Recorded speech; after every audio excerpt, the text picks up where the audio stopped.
Ce lundi 5 décembre, Laetitia Hallyday était face à la tombe décorée et si éclairée de Johnny.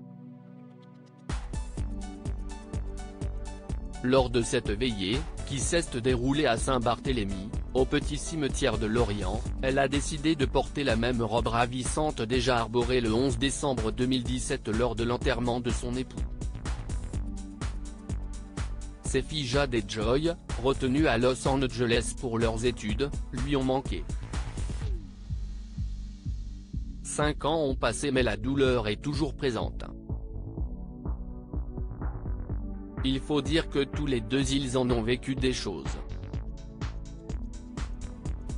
Depuis le premier soir de leur rencontre, et malgré leurs 31 ans de différence d'âge, ils ne se sont plus jamais quittés. Laetitia et Johnny Hallyday ont vécu des moments inoubliables mais aussi des périodes plus compliquées. Et aujourd'hui, il lui reste cette addiction qu'il lui a transmise. La cocaïne, l'interprète de l'envie en prenait mais elle ne l'a jamais suivi là-dessus. Il lui a proposé d'en prendre le premier soir, mais elle a refusé, rapporte Paris Match.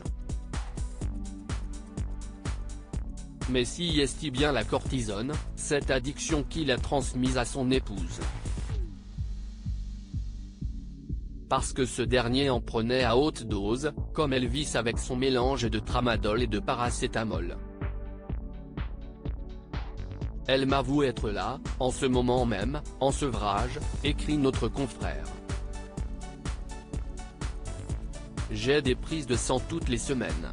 La cortisone, si est comme la drogue, vous êtes toujours en pleine forme.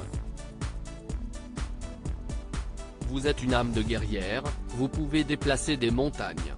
En le disant au journaliste, la mère de famille de 47 ans rit, ses yeux brillent. On cesse de raconter nos désespoirs cette première nuit où elle a refusé de le suivre sur cette autre addiction, si est celle de leur première rencontre à Miami. Un moment qu'elle n'oubliera jamais. Comme confié dans le documentaire Johnny par Laetitia, diffusé sur M6 le 8 décembre. On cesse de raconter nos vies, on cesse de raconter nos désespoirs, nos rêves, retrace Laetitia Hallyday dans Johnny par Laetitia. Il s'est confié à moi ce soir-là comme si j'étais sa meilleure amie, et moi je me suis confié à lui comme si c'était mon meilleur ami.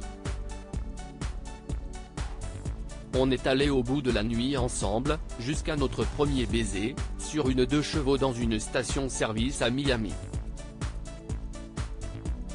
Un baiser qui scellera leur vie, remplie d'aventures.